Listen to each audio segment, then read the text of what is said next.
Hi, this is Chaz Palminteri, and if you're thinking about getting your eyes done, the only person to see is Dr. Rothman of LASIK of Nevada. I flew all the way from New York to be here, and Dr. Rothman did my eyes. And all I could say is, it's a miracle. I could see. You see Dr. Rothman of LASIK of Nevada.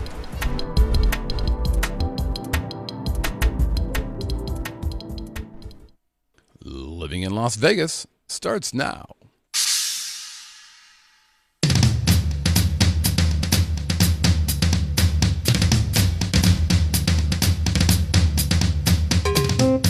Ladies and gentlemen, boys and girls, welcome from Las Vegas, Nevada, that groovy little podcast that gives you a true first-person look into what it's like to call Sin City your home, the Living in Las Vegas podcast.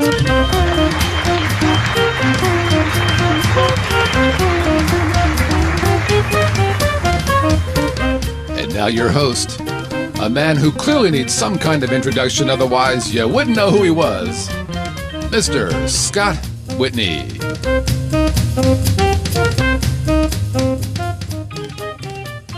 Hey everybody, and welcome to Living in Las Vegas on the Vegas Video Network. I am your humble host, Scott no. Alas, I am not Scott Whitney. I am usually the guy that you do not see, the man behind the camera. I am simply called he who is named Jacob. Thank you very much. Thank you very much. And I'll be remiss if I did not welcome our lovely, attractive, charming, and even handsome live studio audience. And you're saying, well, wait a minute, Jacob.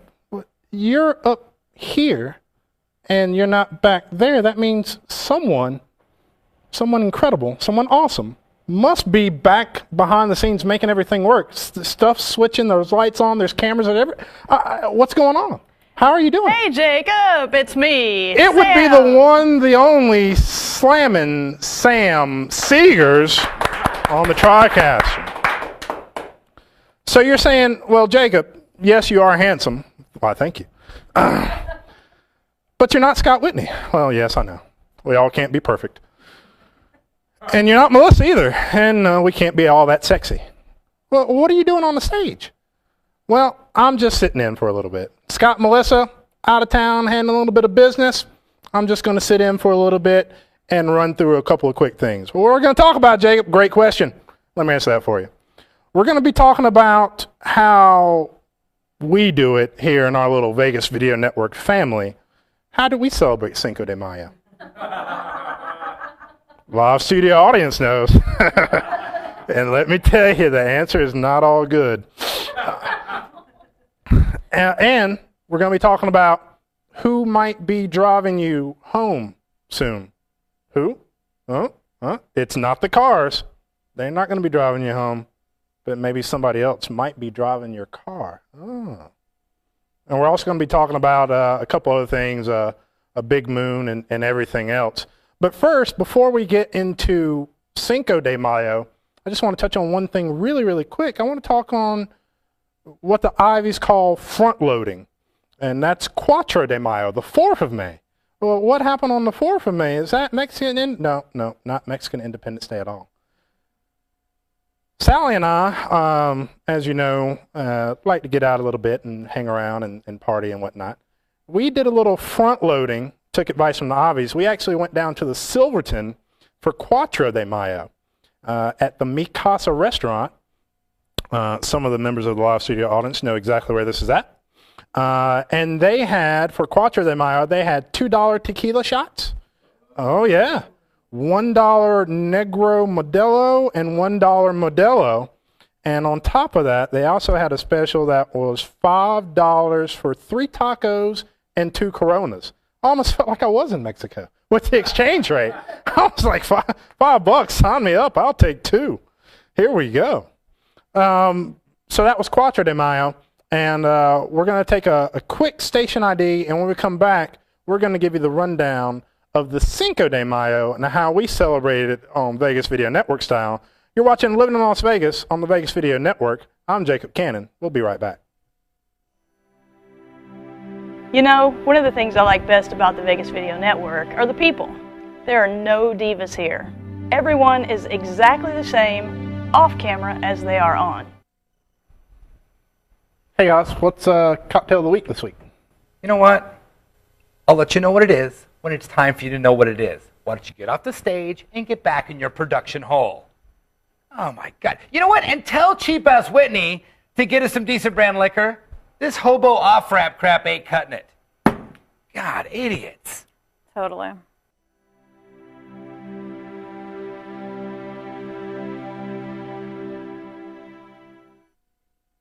There's several different ways to get a hold of us here at the Vegas Video Network. Of course, we've got email. The email address, why do you ask? It's onairq@livinginlv.com. It's onairq at livinginlv.com. We also have live chat, and a big welcome to the live chat. Doug, we see you in there. So did we see Sally and Joe Schmo and everybody else. VegasVideoNetwork.com. Just hit the live button, hop in the live chat. If you got something to say, we'll see if we can catch up on it. And if you want to be adopted, before you be adopted, you got to tweet us. That's Vegas Video Network NTWRK, Vegas Video Network NTWRK. Why no vowels? We can't afford them, and although we can't afford them, we do like when Vanna White turns those letters, don't we? I do. If you want to be adopted, you can hit us up. Friends at livinginlv.com. It's friends at livinginlv.com. Like our adopted Russian son, Mr. Stewart up here. He who brings vodka and chocolate and everything else from Russia with love. Friends at Living LV. All right. So we talked about front loading and the Cuatro de Mayo. Well, what did you guys do for Cinco de Mayo? You asked, Jacob. Well, we got together. We came together as a family, as a community, and we wanted to celebrate. Just want to celebrate another day of living. Just want to celebrate another day of life. At Cinco de Mayo, well, where'd we go? We went, if you watch the show, you know we went to Ricardo's off of Flamingo and Decatur, I believe. The corona's slowly eroding my brain. We went to Flamingo and Decatur down to Ricardo's and met up down there. And it was a very spur-of-the-moment type meetup. I think it happened last Tuesday after living in Las Vegas. Melissa and people here were talking, and we were talking about we need to get together, we need to kind of hang out and assemble, and what better way to do it, or what day to do it, than Cinco de Mayo. So we organized it real quick. And there's part of the happiest group of people I think I've ever seen.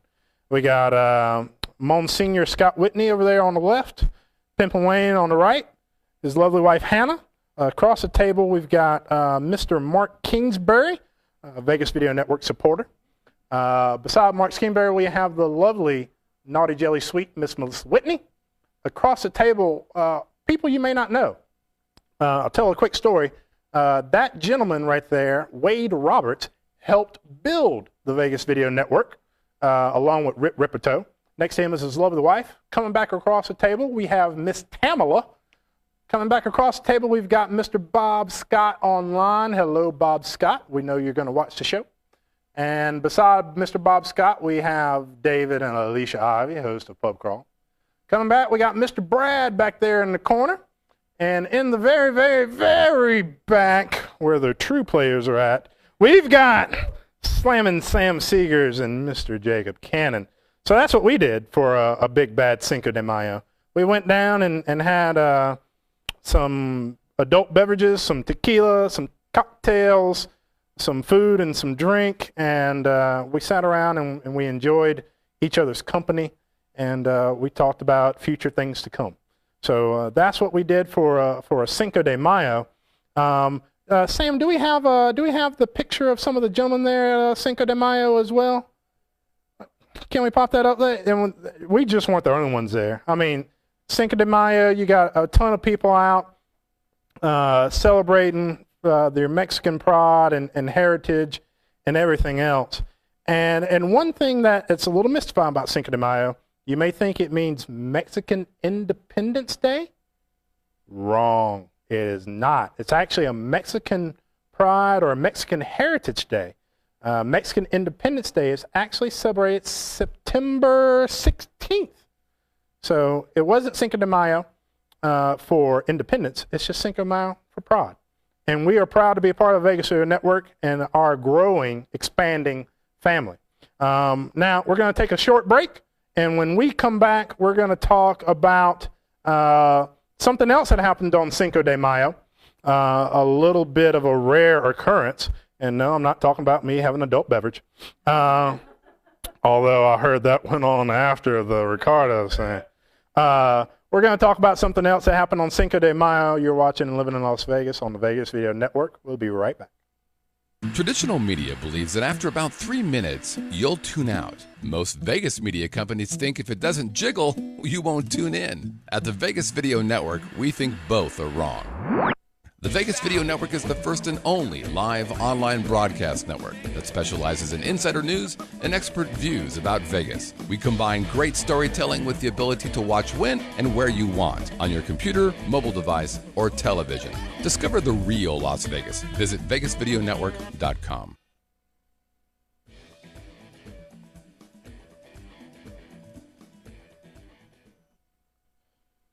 Welcome back to the Vegas Video Network. Living in Las Vegas. I'm your humble host, Jacob Cannon. Welcome. Something else that happened on Cinco de Mayo that is unique and kind of maybe rare is we had this super big, super bright full moon once in, I forget ever how many years, a billion years, whatever. The moon comes super close to Earth and it shines super bright like that. It almost looks like a miniature sun. Is what it was on Cinco de Mayo. That actually happened while we were at Ricardo's, and my wife Sally snuck out and took a couple of photos of that. New moon, big, bright, super futuristic type thing. Speaking of futuristic, I want to touch on something that I just learned about today. I knew it was in the testing phase, but I think this announcement just kind of came out today. Nevada has become the first state to allow a certain company, starts with a letter G, I'm not going to say the name, yes I am, Google, to test autonomous or basically driverless cars in this state. They have issued Google a license to test these cars in the state of Nevada. And I think this is a really interesting, kind of unique, but at the same time a bit of a strange type of story. Why Nevada is allowing Google to do this, and kind of why Google is choosing to do this as well. So I don't know what all the rules and regulations are. Obviously, this is a very bleeding edge technology type thing and very advanced, but I kind of want to know what some of the rules and regulations will be to allow this to happen. I know that there has to be a driver actually behind the wheel of the car. You're not just going to pass a car with nobody in it with a set of coordinates programmed in. But there actually has to be someone behind the car. And if you tap your foot on the brake, or if you actually turn the steering wheel a little bit one way or the other, then control then defaults back to the driver. But I think it's extremely interesting and kind of fun that Nevada has passed this and Google has this kind of bleeding edge technology. Sam, I'd like to kind of get your thoughts on that, and what do you think about this new tech coming out? Well, I tell you what, Jacob, I have always been a person who liked to live close to work, drive very little. I had one automobile for 16 years and had 60,000 miles on it. So I don't do a lot of driving, but if I did, and I had a car that could get me there, I would live way far away and use all that time in the car to like knit a sweater or read a book or something like that, right? So it could be cool depending on what Google does. So back to you, Jacob. And coming up, Sam's knitted sweaters or shirts. I'll be first in line. Sam is 36 in the arm, just in case you're wondering. I think this is a kind of a neat technology. It is very cutting edge and very bleeding edge, but at the same time, I think it rises up a ton of legal questions as well. You know, if there's an accident, who's going to be at fault? There is Governor Sandoval there testing out the driverless car. I think that photo was taken sometime last year. You know, if there's an accident, who's going to be at fault? you, or will you say, well, the car didn't see it, it was on autopilot? I'm sure there's going to have to be some type of technology to somehow backtrack who was actually in control of the vehicle at a certain time. I think that's going to be paramount. Also, at issue is certain people, not going to say who, sometimes you go out for an adult beverage or 2 or 3 and you get behind the wheel. Now, all of a sudden, just because you have an autonomous car or have an autonomous car or a driverless vehicle and you get behind the wheel and you actually had to take control of the vehicle, but you're intoxicated, then are you legally liable? Or can you even be behind the wheel while you're intoxicated? Can the police pull you over for suspicion of intoxication? I got no clue. It's going to be an interesting set of challenges that arise out of this new technology, but it's going to be exciting. We're going to take a short station ID. When we come back, I'm going to talk about a couple more of the ideas behind the driverless car, the reason why it's happened, and just want to let you know you're watching Living in Las Vegas on the Vegas Video Network. Be right back. This is David Ivey from Pub Crawl. It's funny because it's David from. You should just leave it on. Hi, I'm David Ivey from Pub Crawl, and you're watching the Vegas Video Network.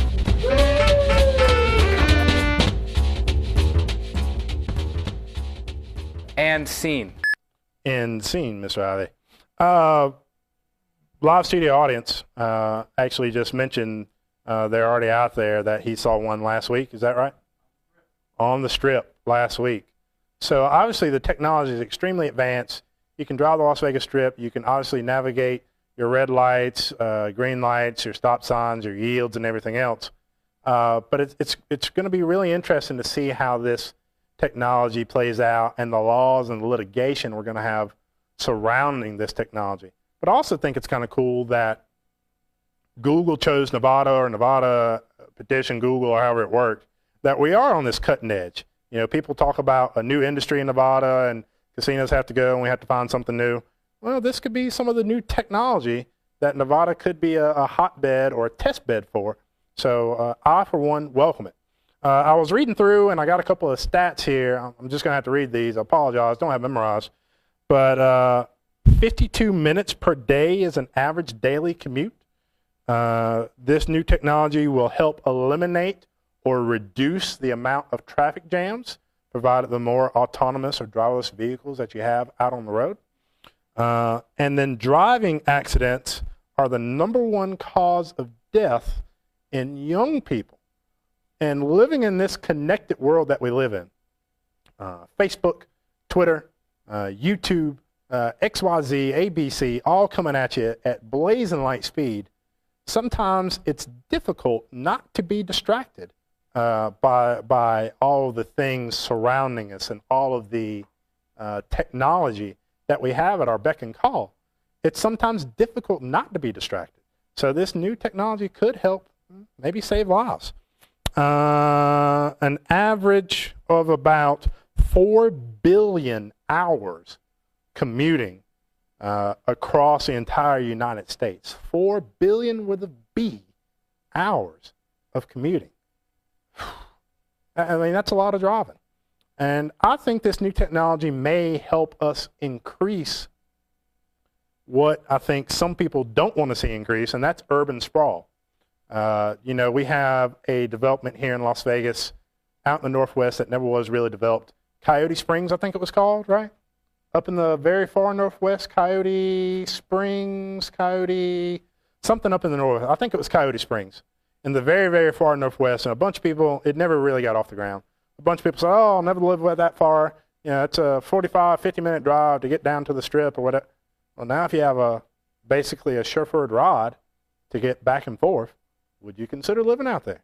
Maybe people will live further away from where they work, actually increasing their commute time if they are less stressed and worry less about having to drive their vehicle.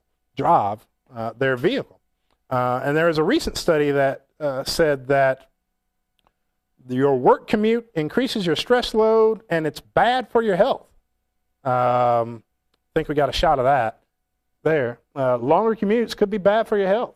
4,200 residents down in Dallas-Fort Worth, and they looked at how it increased, secondary behavior and rage and higher blood pressure and everything else.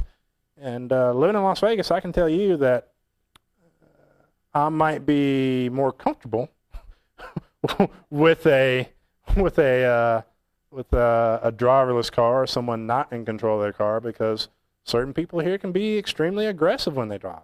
And it can raise your stress level, and you could get higher blood pressure and everything else. So it's going to be extremely, extremely interesting to see how this new technology plays out moving forward.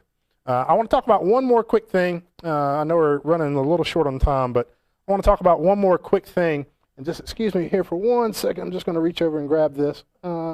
It is something that actually happened last week.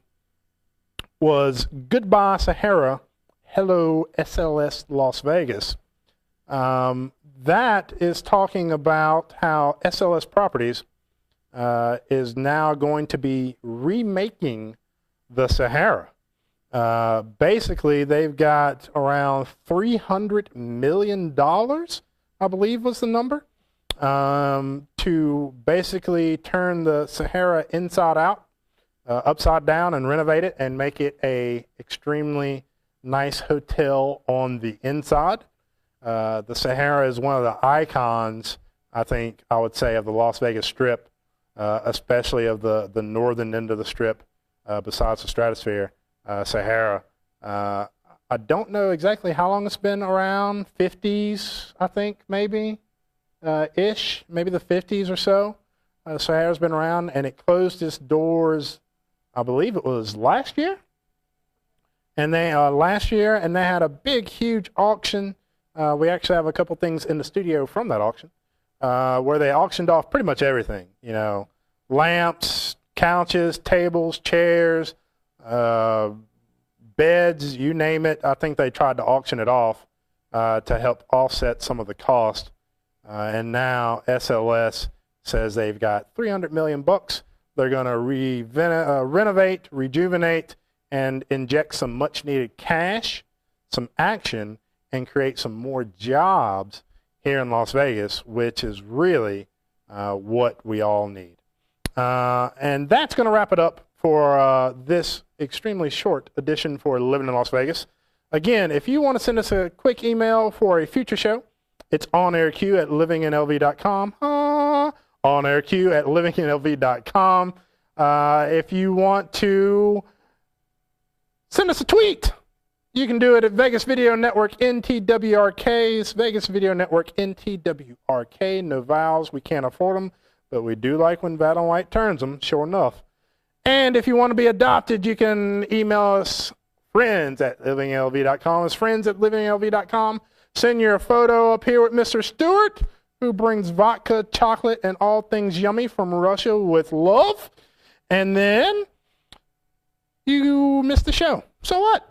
Catch it on iTunes, YouTube, Roku, KSHP, AM 1400, Saturdays from noon till about 4-ish. We're everywhere. We're everywhere you need to be.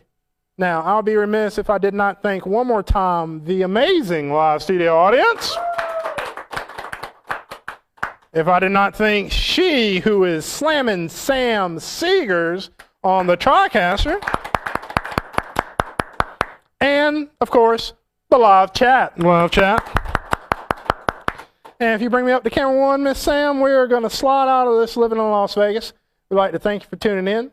Tune in next week where either I have completely and totally replaced the Whitneys or they might be back. You're watching Living in Las Vegas on the Vegas Video Network. We'll see you next week.